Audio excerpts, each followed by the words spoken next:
Coach, and we'll jump into questions. I am really fired up about this bowl and our opponent. I grew up a Razorback fan. I was actually telling the team whenever we knew who we were going to play. Some of you people, Don, you'll remember this because we're a little bit older than some of these younger people in here, but whenever you turned 15 or 16, you didn't get a mobile phone or a cell phone. You had your own line. So you had your mom and dad had a line, and then you had your own line. So whenever I turned 15, I got my own line. My number was 817-297-1HOG. We had season tickets for the Razorbacks almost my entire life. I have a lot of family. I was born in Texarkana, so all my mom's side's in Arkansas, and so I grew up calling the Hogs, and so I cannot wait to be playing Arkansas and hearing them call Pig Suey, and we come right back at them with some Raider power. This is a throwback of Southwest Conference opponents, a league that I grew up watching, and whenever they said that we get an opportunity to go to the Liberty Bowl, one of the longest running bowls and has such a storied history. And then I didn't get to coach in it whenever the last time we were there. It was I was hired as the head coach, but I wasn't coaching in it. And so get to coach in this bowl. Our guys are really excited to go to Memphis, excited for the opponent. And it's going to be a lot of fun because I know Coach Pittman. I know his offensive line coached really well. Coach Mateos and I coached together, and they're going to play with a lot of passion, and we're going to play with a lot of passion. So couldn't be any better. I told Kirby, I said, man, you kind of made my day with this bowl and this matchup, and so excited. It's going to be good for us. We've already had a couple of practices. It was just basic practices, and we're going to practice tomorrow. It won't be introducing them to Arkansas yet. We'll practice on Monday. We'll take Tuesday off, and then we'll come back Wednesday, and that'll be for Arkansas. And so with that, take questions. Coach, just how important is it for you guys to go back there and have a chance to make this a fourth bowl win straight and most in program history? Yeah, it's making history, number one.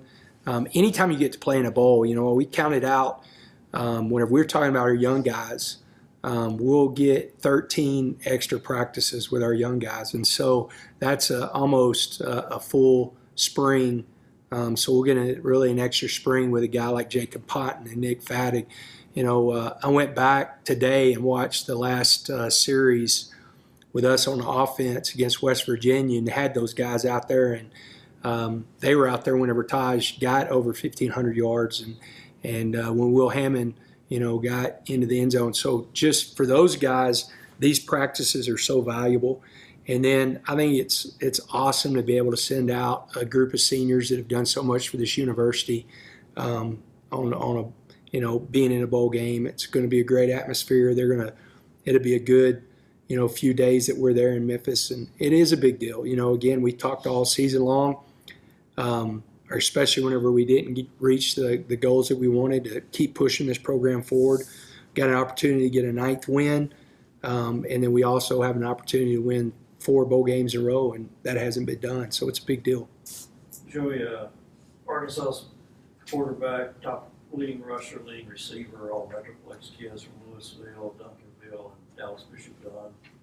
I can't remember, did you coach against Quincy Jackson?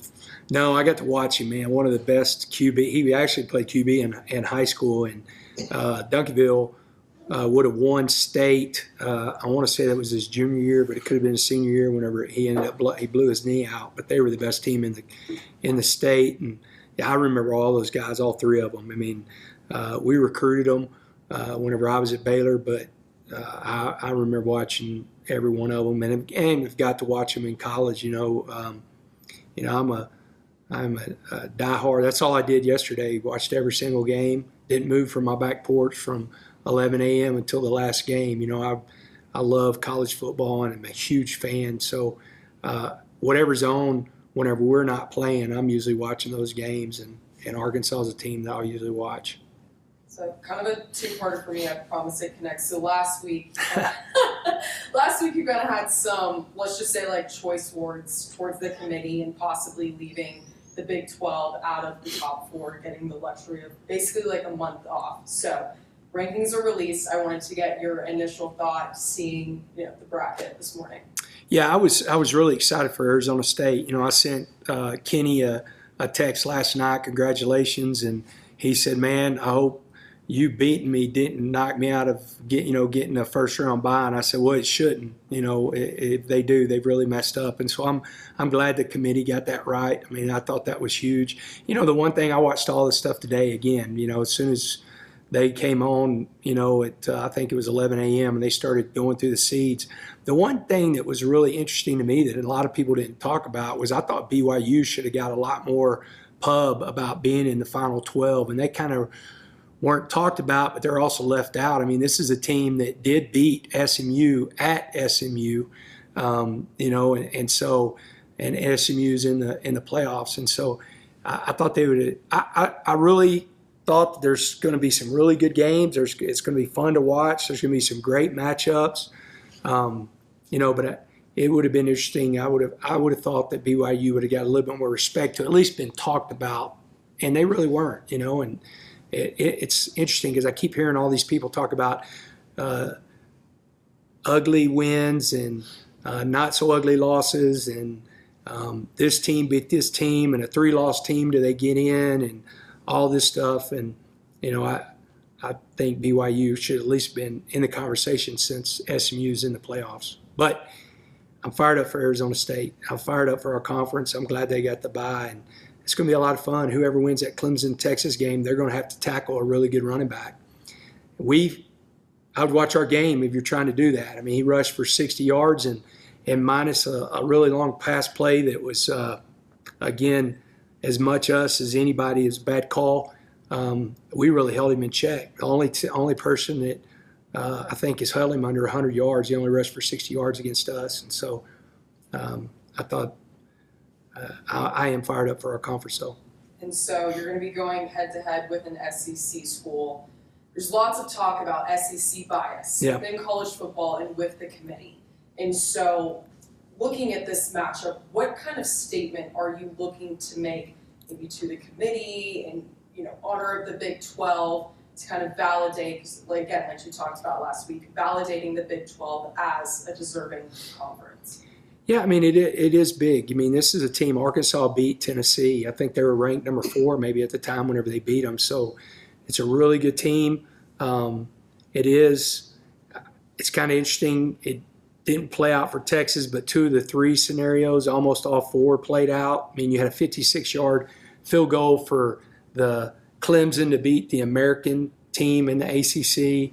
Arizona State from the Pac-12 won. Oregon from the Pac-12 won.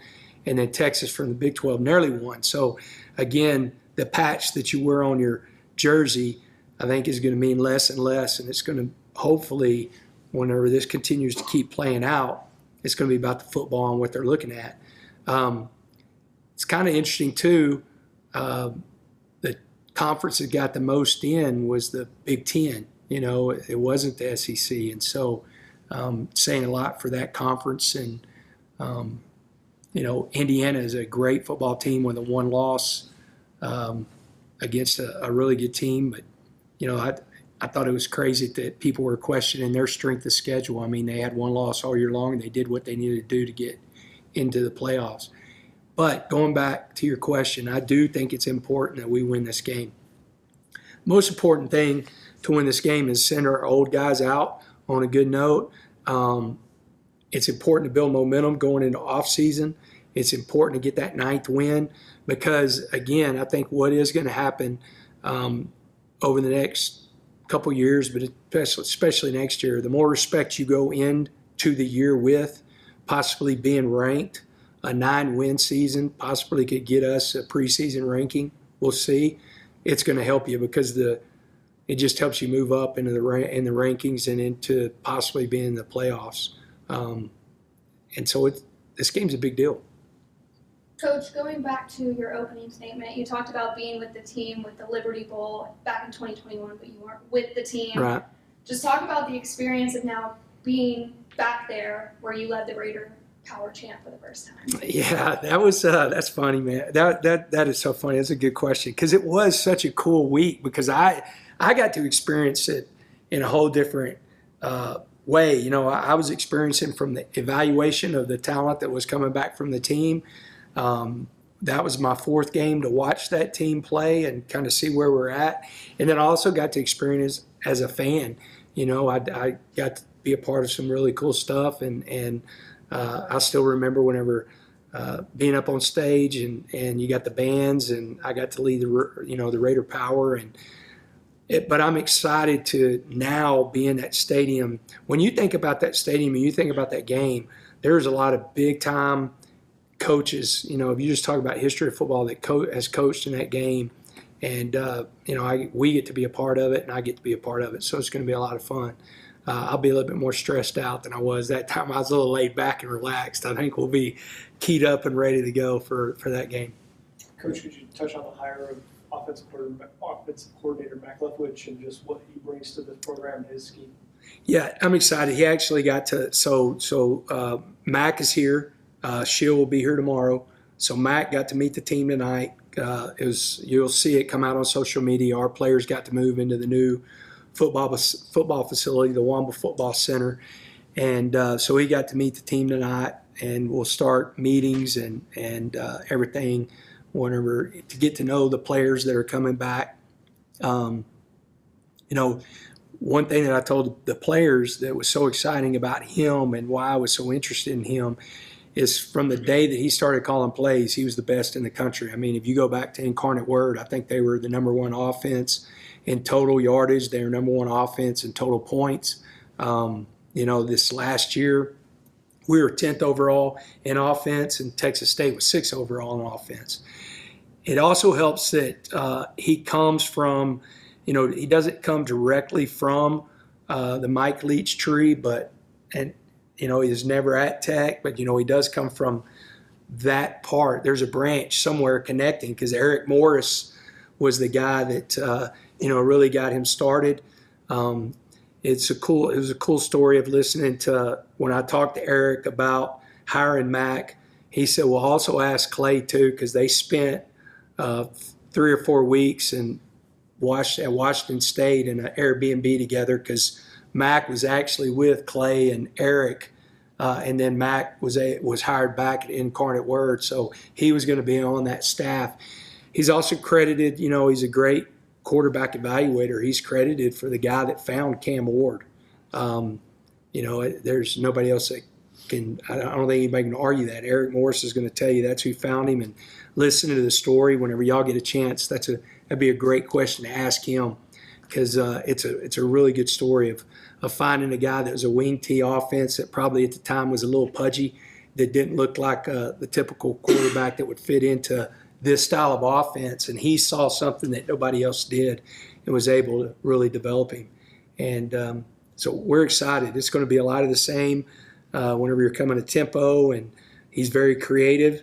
I think he's excited to work with Josh Cochran, be back with Clay McGuire, because our run game, they were very, very good at running the football this year at Texas State, but our run game adds some, 12 personnel, creative stuff with the tight ends, and so I know he's excited about that. Following up on that,